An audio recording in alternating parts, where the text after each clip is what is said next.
আজকে যেটা শুরু করব সেটা হলো nucleic acid, means detail structure of DNA and RNA. কতটুকু ডিটেলস করব সেটা ডিপেন্ড করছে, বিশাল পরিমাণ ডিটেলসে করার দরকার নেই। তো চলো নিউক্লিক অ্যাসিডের বেসিক স্কেলিটাল স্ট্রাকচারটা আমরা জেনে নিই। What are the units of nucleic acid? Nucleic acid, that means either DNA or RNA,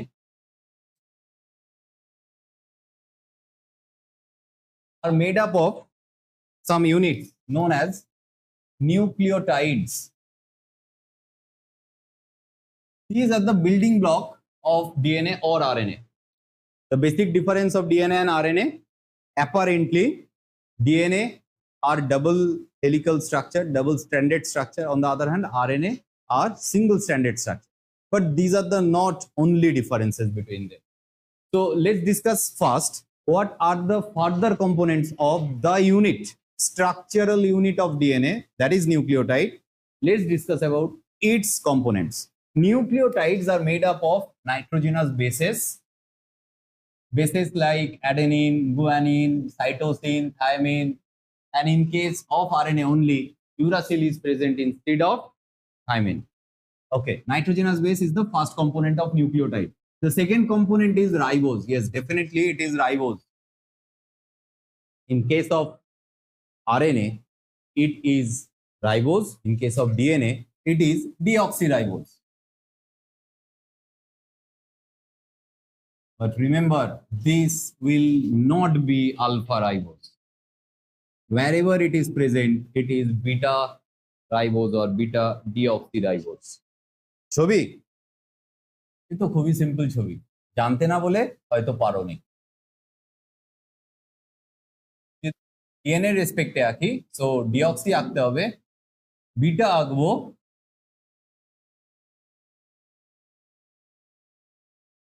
this is the beta deoxyribose, the ribose or pentose sugar present in DNA. RNA এর ক্ষেত্রে শুধু এই জায়গায় hydroxyl bond থাকবে, hydroxyl group থাকবে rather. ঠিক, so বুঝে গেলে তাহলে আমাদের ডিএনএ এর ফুল ফর্ম এরপর থেকে কি বলবে? অ্যাকচুয়ালি আমরা ছোটবেলা থেকে কি বলে এসেছি? DNA deoxyribonucleic acid. No, it's not true. DNA এর অ্যাকচুয়াল ফুল ফর্ম হলো 2' বিটা ডিঅক্সিরাইবোনিউক্লিক অ্যাসিড। 2' কেন আসলো? মানে কোনো একটা পজিশনকে ইন্ডিকেট করছে যেখানে ডিঅক্সিটা থাকে। এবার এটাকে প্রাইম কেন বলে পরে জানবো। 3 নম্বর কম্পোনেন্ট দেখে নি। This is the first, this is the second component, and they can only be referred as nucleotide when phosphate group will be attached with this. Do you know what is the source of phosphate in case of DNA or RNA? It is phosphoric acid. So if our body feel the necessity of building any long chain of DNA or RNA, they will consume or they will prepare phosphate, free phosphate group from this phosphoric acid and use that phosphate in the bond. Okay, so these are the different units, subcomponents of the unit nucleotides. এবার আমাদের further জানতে হবে beta রাইবোজের structure তো জেনে গেলাম, phosphate সম্বন্ধে আবার কি বলবো?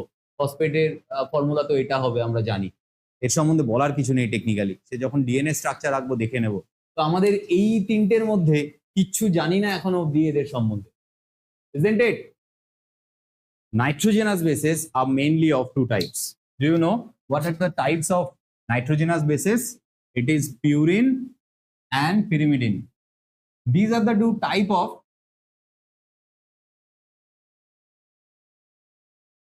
nitrogenous bases present in DNA or RNA. Purine kara kara hoy? What are the purines? Adenine and guanine. They are purine. On the other hand, pyrimidine kara kara hoy?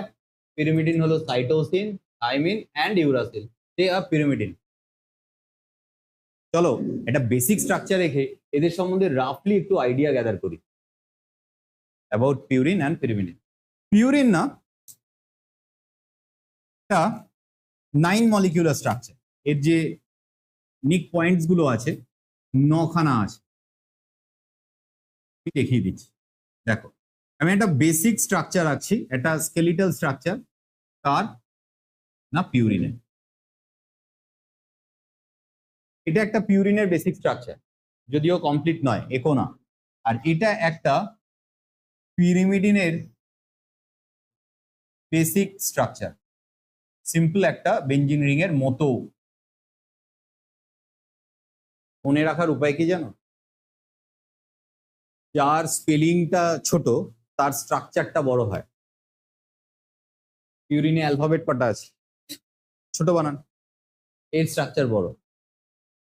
9খানা points আছে, এর molecular points 9খানা। কোন কোন জায়গায়? 1 2 3 4 5 6, এটা benzene ring হয়ে গেল। এই কটা বাদে কটা থাকলো? 7 8 9খানা। 9 পয়েন্টস আর দেয়ার। নিক্স পয়েন্টস মিন নিক্স, মলিকিউলার জাংশন 9খানা আছে। এর কটা? 6টা বেঞ্জিন রিং। এই জাংশন গুলো জেনারেলি কি থাকে? কার্বন। Fantastic answer. কিন্তু শুধু কার্বন এখানে থাকে না জানো, কার্বন ছাড়াও আরো কিছু থাকে, অ্যান্ড দ্যাট ইজ নাইট্রোজেন। কোন কোন জায়গায় থাকে নাইট্রোজেন? মনে রেখো, প্লেস ভুল করলে টোটাল কাটবে, প্লেস সঠিক করতেই হবে।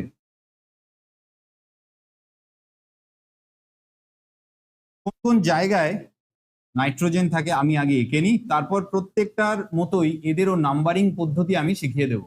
4টে নাইট্রোজেন আছে, বাকি যে নিক্স গুলো দেখিয়েছি, পয়েন্টস গুলো দেখিয়েছি, ওগুলো সব কার্বন। তার মানে এই 9 পয়েন্টস এর মধ্যে 4 নাইট্রোজেন আর রিমেইনিং 5 কার্বন। এই নিয়ে তৈরি হয় পিউরিন। এছাড়াও আরো কিছু যদি থাকে আমি পরে আঁকছি। এবার এখানে আসি, এখানে টোটাল কটা পয়েন্টস আছে, কটা মলিকিউলার জাংশন আছে? 6টা বেঞ্জিন রিং। 6টাই কি কার্বন? না, এই দুটো হলো নাইট্রোজেন, বাকিগুলো কার্বন। তাহলে 2 নাইট্রোজেন প্লাস 4 কার্বন এর মধ্যে আছে। এছাড়াও কি আরো আছে? হ্যাঁ, ডেফিনেটলি আছে। সেগুলো চলো আঁকি, এক এক করে দেখি। প্রথম আঁকছি তো কিছু ভুল হতে পারে, সেই জন্য কেয়ারফুলি আগে দেখে নাও, পরে আঁকো। ছবি তো বইতেও দেওয়া আছে। এর কিছু রেসপেক্টিভ জায়গায় ডাবল বন্ড পড়ে কার্বন গুলোর মাঝে। ধরো এটা কার্বন, তাহলে এই কার্বনটার কটা আর্ম হওয়ার কথা? 4টে। 4 আর্মস আর দেয়া, 1 2 3। তাহলে এই মুহূর্তে এই জাংশনাল কার্বনটার 4টে আর্ম ফিল আপ হয়েছে। তাহলে আর একটা জায়গায় হাইড্রোজেন থাকবে। এরকম আর কার কার ডেফিসিয়েন্সি আছে চলো খুঁজি। এই নাইট্রোজেনের 3টে আর্ম থাকে, 3টে ফিল আপ, 1 2 আর 3, 3টে ফিল আপ। তাহলে এর সাথে অ্যাডিশনাল হাইড্রোজেন আঁকতে যেও না ভুল করেও। এই যে নিক্সটা আছে, এটা একটা কার্বন, এটা 4টে আর্ম ফিল আপ আছে, তাহলে এরও এখানে হাইড্রোজেন হবে।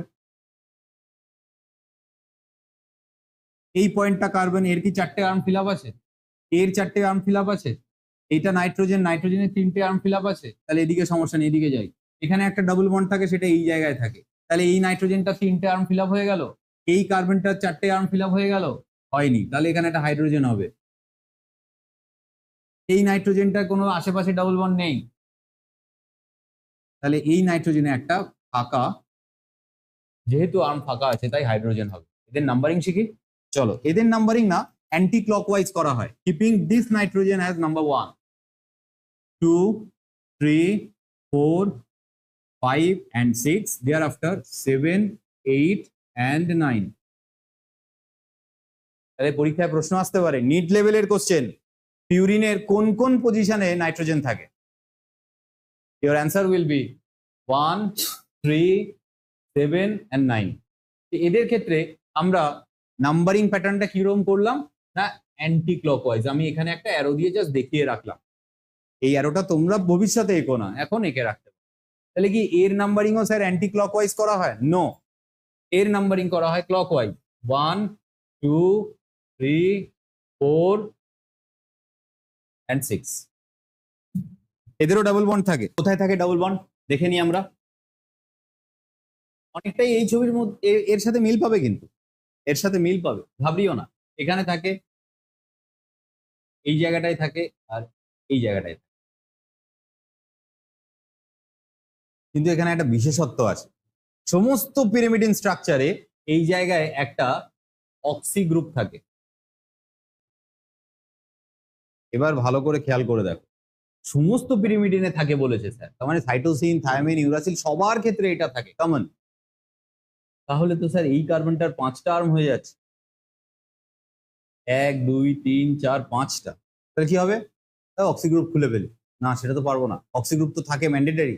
তাহলে এই ডাবল বন্ডটাকে এখানে কোনোদিন ভুল করে দেবে না, রাদার এইখানে একটা হাইড্রোজেন পড়বে, তাহলে এই নাইট্রোজেনের 3টে আর্ম ফিল আপ হয়ে যাচ্ছে। চলো বাস্তবে পিরিমিডিন বা পিউরিনের একটা নাম লিখি। এগুলো তো কারোর নাম নয় বা কারোর স্ট্রাকচার পার্টিকুলার আঁকিনি, এইটার নিচে তোমরা আঁকো। এক্ষেত্রে জাস্ট এটা একটা বেসিক স্কেলিটন আঁকা শেখালাম তোমাদের। এই ক্ষেত্রে নাম্বারিংটা এই প্যাটার্নে ঘোরে, সেটা জাস্ট এঁকে রাখো। এর যে ক্লকওয়াইজ প্যাটার্নে ঘোরে এটা জাস্ট আঁকা থাক, যাতে তোমাদের সুবিধে হয়। এবার বাস্তব পিউরিনের একটা এক্সাম্পল আঁকি। চলো সে ফর এক্সাম্পল অ্যাডেনিনের ছবি কেমন দিক, তোমরা এর নিচে ঠিক এগুলো আগে এঁকে নাও, নাম্বারিংটা করো না। এবার সেম টু সেম আঁকো, পেন্সিলে এঁকো, একটা পয়েন্ট মুছতে হবে, এর ঠিক নিচে করো। আমি এই জায়গায় দেখিয়ে দিই কোন জায়গাটা যেন মুছবো, জাস্ট 6th পজিশন। কি বসাবো জানো এখানে?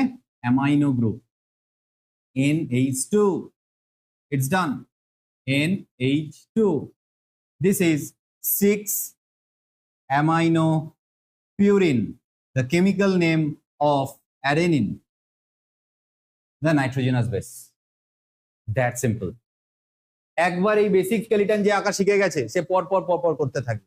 গুয়ানিনের ছবি বা বাকি সমস্ত ছবি বইতে দেওয়া আছে, কোনো চিন্তা নেই, সবগুলোই কম বেশি লাগবে, অন্তত একটা তো করতেই হবে। দিস ইজ 6-amino purine, নামও কি ইজি, দেখো কোন পজিশনে কোনো একটা ফাংশনাল গ্রুপ আছে সেটা খুঁজে দেখে নাও, সেই অনুযায়ী নাম্বারিং ফেলে দাও। চলো এইরকম এদিকেও একটা দেখি, একটা রিয়েল একটা ডায়াগ্রাম দেখি যার বাস্তবিকই একটা পিরামিডিনের ছবি হবে। তো এর নিচে তোমরা একটা ছবি আঁকো, সেম টু সেম যেন হয়। এরও একটা পজিশন আমি মুছবো, এটা কোন পজিশন জানো? এটাও এই পজিশন, এবং এই পজিশনে কার্বনের সাথে একটা জিনিসকে অ্যাড করব, তো এই ডাবল বন্ডটা আমায় মুছতে হবে না, ডাবল বন্ড মুছতে হবে না, কোথাও তো সিঙ্গেল বন্ডে জয়েন্ট হবে, সরি এই ডাবল বন্ডটা থাকবে, এইখানে একটা সিঙ্গেল বন্ডে অ্যাটাচ হবে, সেই গ্রুপটার নাম হলো amino group, once again NH2, and this time it will be referred as, the chemical name will seems to look like 2-oxy, 4-amino, and it is a purine, right? It's a pyrimidine. এটা কি pyrimidine তো না purine? ভয় পাচ্ছ কেন বলো? 2-oxy 4-amino pyrimidine, 2 নম্বর পজিশনে auxin, 4 নম্বর position amino group আছে, এটা কার নাম জানো? সাইটোসিন। এতটাই ইজি।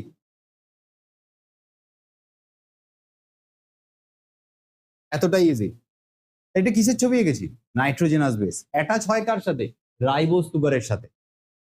ব্যাপারটা কিরকম লাগে জানো? ধরো আমি যদি রাফলি এই সাইডে আঁকি, imagine this is the ribose sugar, right?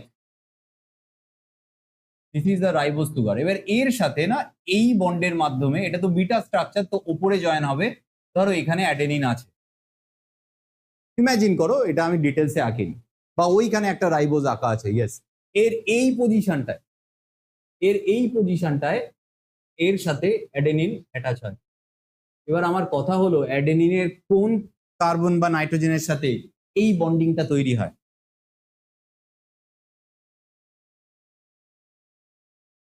এই বন্ডিংটার নাম কি? নামটা এখন বলবো না, পরে বলি, আরেকটু ডিএনএ স্ট্রাকচার আরেকটু এগোই, তারপরে বলবো। কিন্তু আমাকে আগে ভাবো তো, এই পুরো ধরো বড় স্ট্রাকচার, এটা অ্যাডেনিনের স্ট্রাকচার, এটা এসে কোথাও এখানে বসবে, কোনো তো একটা পয়েন্ট আছে যে পয়েন্টে আটকায়, এবং র্যান্ডামলি হয় না, একদম ফিক্সড। ইনফ্যাক্ট এই পয়েন্টটা শুধু অ্যাডেনিনের জন্য ফিক্সড না, গুয়ানিনের জন্য ফিক্সড। সেই নাম্বারটা কত জানো? আবারও বলি, এটা নিট লেভেলের কোশ্চেনে আসে, N9। যে কোনো পিউরিনের N9 পজিশনের সাথে রাইবোজের এই পজিশনটা জয়েন হয়। নাইট্রোজেনাস বেসের নাম্বারিং আমরা কত দিয়ে করেছি? 1 2 3 4 5 দিয়ে। এটাকে যেহেতু আগে রাখা হয়, তারপরে এই জিনিসটা তৈরি হওয়ার পরে সেটা রাইবোজের সাথে অ্যাড হয়। তো এখানে ধরো একটা এই ব্লক বসে আছে, তার নাম্বারিং আমি অলরেডি 1 দিয়ে করে ফেলেছি। So we can't use the number 1 2 3 4 once again to number this carbon in the structure of ribose. সেই জন্য আমরা প্রাইম ইউজ করি। এর ক্ষেত্রে নাম্বারিংটা 1 prime, 2 prime, 3 prime, 4 prime and 5 prime হয়। কারণ 1 2 3 4 তো এখানে ইউজ করে ফেলেছি।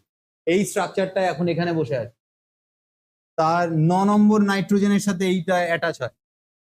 আর যদি এখানে অ্যাডেনিন না হয়ে কে থাকতো ধরো সাইটোসিন থায়ামিন কেউ আছে, তাহলে এই ক্ষেত্রে তার পজিশন কোনটা? দেখো থাইমিনের ক্ষেত্রে যদি অ্যাটাচ হয়, থাইমিন কি একটা পিরিমিডিন, পিউরিনের ক্ষেত্রে সবসময় N9 এর মানে 9th নাইট্রোজেনের সাথে বন্ডিং হয়, বন্ডের নাম আমি পরে বলছি। এর ক্ষেত্রে হয় এই পজিশন 1 নাইট্রোজেন। তাহলে পিরিমিডিনের ফার্স্ট পজিশনটার সাথে সবসময় রাইবোজ অ্যাটাচ হয়, সেটা এমনি রাইবোজ হোক বা ডিঅক্সি রাইবোজ। নর্মাল অবস্থায় এটাকে অ্যাডেনিন বলে। when adenine is free, that means it is not bound with any phosphate group or with any ribose group, then it is known as adenine. But how we can refer the name when adenine is remain attached with what? With any ribose sugar. এর first bonding হচ্ছে, তার মানে nitrogenous বেসের সাথে রাইবোজের bonding হচ্ছে। This is known as nucleoside. এটার নাম কি? অ্যাডিনাইলেট বা অ্যাডিনোসিন। অ্যাডিনোসিন বলা হয় নিউক্লিওসাইডকে। Adenosine, this is nucleoside. Side means devoid of nucleoside devoid of phosphate. এখনো এর সাথে ফসফেট অ্যাটাচ হয়নি। আচ্ছা স্যার, ফসফেট অ্যাড হলে এই স্ট্রাকচারটার কোথায় ফসফেট অ্যাড হয়? Your answer will be 5 prime carbon, এইখানে ফসফেট অ্যাড হয়। CO4 পুরোটাই এর সাথে অ্যাড হয়। আমি আপাতত পুরো আঁকছি না, শুধু এখানে একটা হিন্ট দিয়ে রাখলাম। এইবার যে স্ট্রাকচারটা আঁকা রয়েছে ছবিতে, ভালো করে দেখো, একটা নিউক্লিওটাইডের ইউনিট হয়ে গেল না? এর মধ্যে সব আছে না? This is beta ribose, this is purine, আর এখানে ফসফেটও অ্যাড হয়ে গেছে।